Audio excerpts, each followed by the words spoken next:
Ini waktu zamannya Pak SBY, Anda lihat di hijau nih. Ini pertumbuhan dari sini ke sini itu rata-ratanya tumbuhnya 17,5% sampai 18%. Akibatnya apa? Kreditnya tumbuhnya kenceng tuh. Yang biru nih kreditnya. Berapa itu? 22%. Artinya private sector yang jalan kan pada waktu itu. Lihat zamannya Pak Jokowi. Tiba-tiba uangnya turun ke sini. Ini kadang-kadang 2008 sampai 2009 ini, 2018-2019. Sebelum Covid, rata-ratanya udah 0. 2 tahun sudah direm ekonominya. Walaupun Pak Jokowi bangun infrastruktur di mana-mana, ketika private sektornya nggak jalan, ketika pengusaha Kadin diem aja, ekonomi nggak kemana-mana. Tumbuh 5%, mungkin rata-ratanya di bawah. Ini. Jadi saya bisa bilang di sini private, di sini government. Lihat pertumbuhan kreditnya, cuma 7%. Kadang-kadang juga negatif bawah. Hampir kita hancur di tahun 2020. Waktu itu saya di Maritim. Keadaan seperti ini. Ini minus 15,3% pertumbuhan uangnya. Jadi dengan keadaan Covid, fiskal dan moneternya mencekik ekonomi kita. Ini bisa balik, mulai ke sana. Tapi itu baliknya bukan kebetulan. Pak Presiden memerintahkan Bank Sentral untuk mengatur kebijakannya. Saya yang ngasih tahu. Gratis, nggak dibayar, nggak apa-apa lah. Saya dulu terkenal ekonom bayarnya 2M. Makasih mas katanya. Sekarang udah lumayan dibayar. Pak Prabowo bayarnya lebih gede rupanya. Ini sampai sini Bank Sentral masih negatif.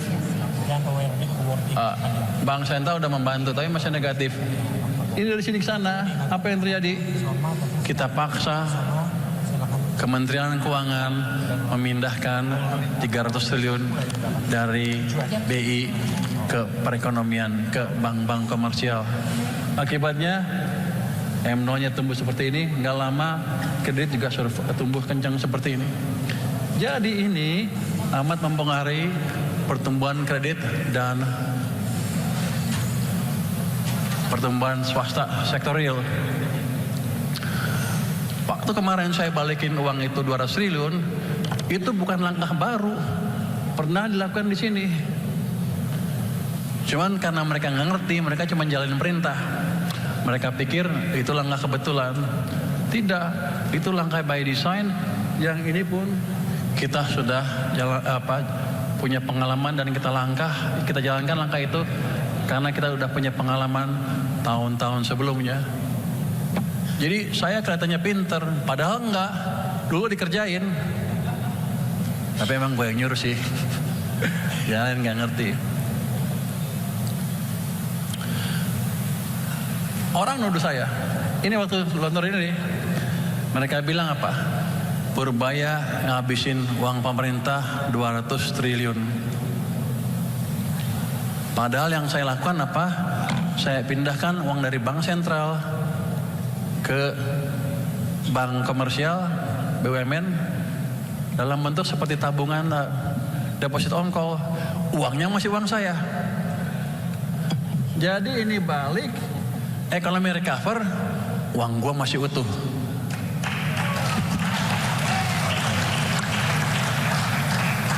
Pinter juga saya katanya.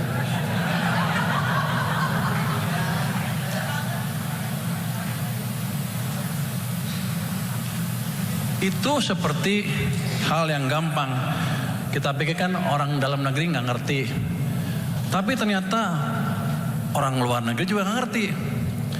Kalau Anda baca The Economist yang hari ini, yang terakhir, ada tuh tulisan yang bilang Indonesia raised its rainy day pot.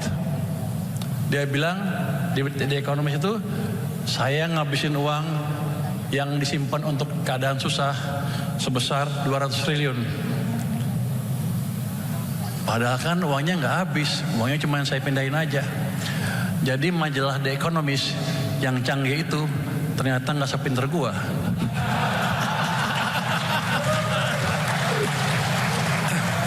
Jadi gini, kalau saya aktifkan, ini kalau Anda baca yang hari ini, Pak Tantoy baca betul deh, dibilang saya salah, saya ini, gue bilang dasar majalah bego. Oh iya, ya dong, kan dia banyak ekonominya kan harusnya. Ternyata emang dugaan saya betul, dia nggak sebentar saya. Jadi, kalau saya hidupkan dua-duanya ekonomi, fiskal, moneter dengan ini mestinya dua tumbuh. Saya pikir 6 sampai 6,5 bisalah. Nanti Anda akan mendapatkan keadaan ekonomi yang beda dibanding sebelumnya.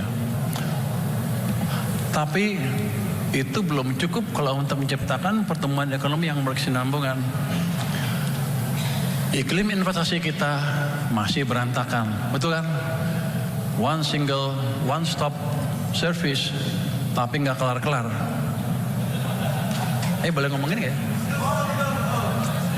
Kalau nggak kita udah lari ekonominya, investasi udah ngebut. Sekarang kita sama Vietnam kalah, sama Thailand kalah, sama Singapura kalah, sama Malaysia kalah dalam hal menarik investasi. Kemarin Nvidia baru pilih Johor dibanding Indonesia. Kita kalah, kita mesti betulin. Gimana cara memperbaiki iklim investasi? Orang kan bilang, oke, Pur, kau perbaiki di atas kertas, undang-undangnya gimana ini? Ya, kalau di atas kertas, semuanya pasti bagus. Kalau saya panggil anak buah saya di Kementerian Keuangan, ada hambatan enggak? Enggak ada, Pak. Keluhan ada? Enggak ada, Pak. Tapi investasi nggak masuk. Kalau saya tanya pelaku bisnis, gimana? Kusut katanya, gitu kan? Jadi saya usulkan ke Menko Perekonomian, Pak Menko, kita buat task force untuk debottlenecking. Pak Menko setuju, Pak Presiden setuju. Jadi sudah dibuat task force-nya, sudah di launch. Ada 3 task force di situ, ada 3 pokja, 1, 2, dan 3. Yang penting yang kedua adalah pokja debottlenecking. Di situ bapak-bapak, ibu-ibu, para pelaku bisnis, kalau ada hambatan di bisnis Anda bisa lapor dan kami akan sidangkan seminggu kemudian. Saya udah memutuskan mengalokasikan waktu 1 hari penuh untuk memimpin sidang debottlenecking. Kenapa saya so berani?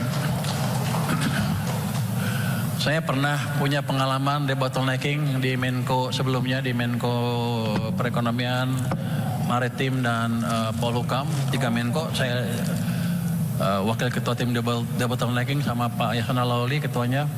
Kita dari 2016 sampai 2019 menyelesaikan 193 kasus investasi berhubungan dengan investasi sebesar 894 triliun rupiah. Cuman kita nggak pernah ke media. Makanya investasi kan dipindah ke maritim. Karena kita jago.